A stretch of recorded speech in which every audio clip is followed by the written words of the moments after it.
We'll go ahead and move on to our next topic. I do want to talk about this franchise, specifically the Toronto Raptors. These guys now sit at the 11th seed with a record of 21-7. They are 8-10 in their last 18 games. Scotty Barnes has taken a step back, but the question I asked you guys today is it time for the Toronto Raptors as a franchise to blow it up?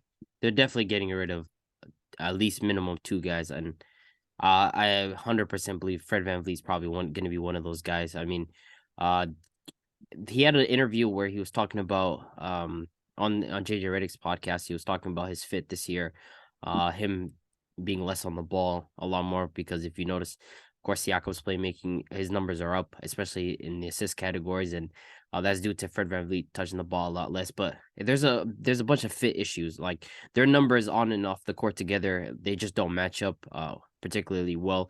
Fred VanVleet is not a playmaking point guard. He's really just an undersized shooting guard that likes to shoot a lot of outside shots. He doesn't really create advantages much for anybody else on this team.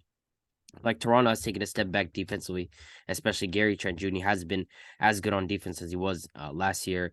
And their style of basketball is predicated on like creating turnovers and going for offensive rebounds and getting out transition. And they haven't been able to do any of that. And they don't have, it's hard to do that whole tall lineup when you don't actually have a center that can protect the glass, or I mean, at least protect the rim and grab rebounds. And at the same time, their defenders up top, they are not doing what their job is. So, I'm hearing rumors of OG Anunoby to the Pelicans. I'm hearing Siakam to the Pelicans. I'm hearing Gary Trent Jr. to the Pelicans. I'm hearing Fred VanVleet anywhere else. Like he's on the market. So, Toronto, I think it is time to blow it up. But personally, I would just keep two guys at least minimum from that core of guys.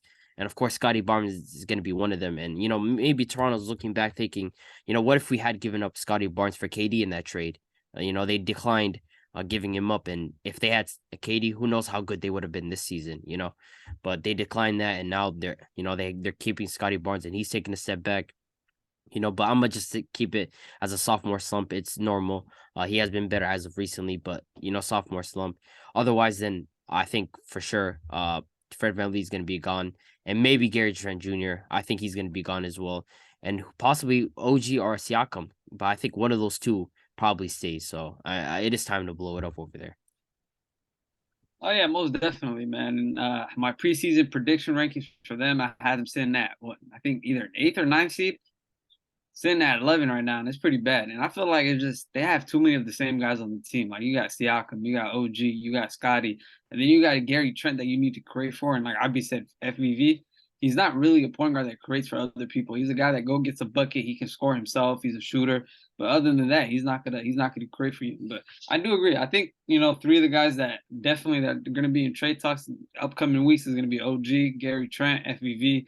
I don't see them trading Siakam unless it's a boatload of picks and they get a good return of young guys for Siakam. Other than that, man, it's tough, man. It's tough. I don't know what the outcome for them is. I said this early on in the season to them. I don't know what type of offense they're running. They're very predicate on defense, and we've seen how Gary Trent fell off. The numbers look like they fell off on the defensive end, and they're not playing well. So I do see them blowing up. I don't see them trading Siakam, but I do see them getting rid of either FVV, Gary Trent, and OG. Two out of those three are probably going to be gone. But man, it could have been different if they traded KD for Scotty Barnes this offseason. It could have been different, Scotty Barnes' numbers is low key not what it looked like his rookie year. It's kind of down. He's not playing good defensively. He's not there as well. But it's a lot. It's a lot for the Raptors. We thought they had a young core coming into this, and we thought they're going to be fantastic. But there's a lot of holes in their game, and I think it's time for them to let this style of basketball go. Try to find a different style of basketball. I gotta give them credit, man. Last year, their style of basketball was very, very effective. Where they had, a lineup of like 6'6" and above guys, all guys that can play defense and score the basketball a little bit. But this year, with the way the quality of basketball is, they're just unable to keep up. They don't necessarily have the scores like that, like in comparison to other teams. They don't really have bucket getters like that. Fred VanVleet, being the small guard that he is, it's not really. Some nights he'll give you that 30-point outburst, but other nights it's roughly around 16 to 18 points, maybe 6-7 assists. In my opinion, I feel like right now it is time to completely blow it up. You guys are saying things like keep two out of the three. Everybody besides Scotty Barnes has to go.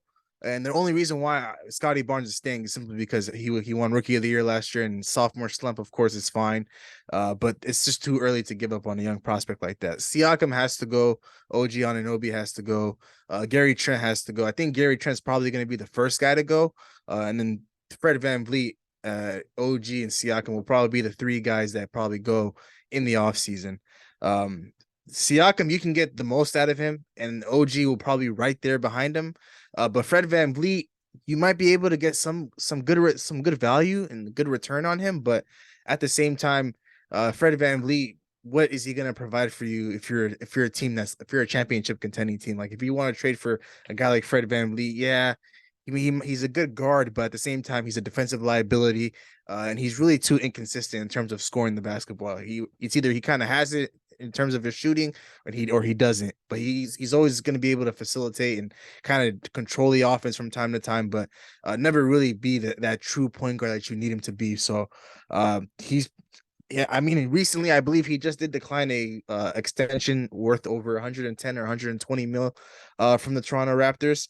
I feel like that's a bit crazy. I'm not too sure what his value is in the market right now. I know recently he did sign an extension for I think 80 or 70 mil a couple years ago, but for him to decline that type of extension is a bit crazy to me simply because I'm not too sure if he's going to be able to get anything more in the market. But potentially he might be able to get something less but with a different franchise. Maybe he just needs to go and get a fresh start and a clean look somewhere else. But for the Toronto Raptors to be struggling this bad, to be the 11th seed in the Eastern Conference, where it's a lot closer than the Western Conference, in my opinion, it's just a bit disappointing to watch. But Scotty Barnes, a guy that's been struggling but has stepped it up as of late, is a guy that we're gonna have to keep our eye out on because teams are starting to notice that he doesn't have a jump shot, so they are giving him the Ben Simmons treatment. There was a game that I watched against the Milwaukee Bucks, where teams were just, I think Brook Lopez was guarding him at one point, and he would just start simply like the same way they guard Ben Simmons,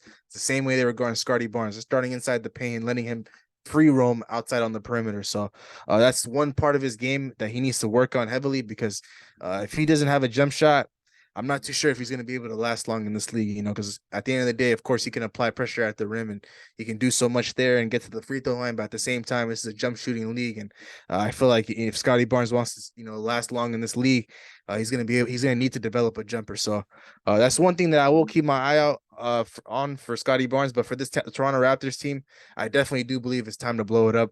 And the only guy that has to stick around is Scotty Barnes.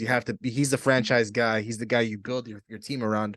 And then you go off of that. It's like a clean, fresh start, and you already have a Rookie of the Year, and then everybody else that contributed to your franchise in recent years, you wish them well, and you try to get whatever you can out of them, and then you just move forward.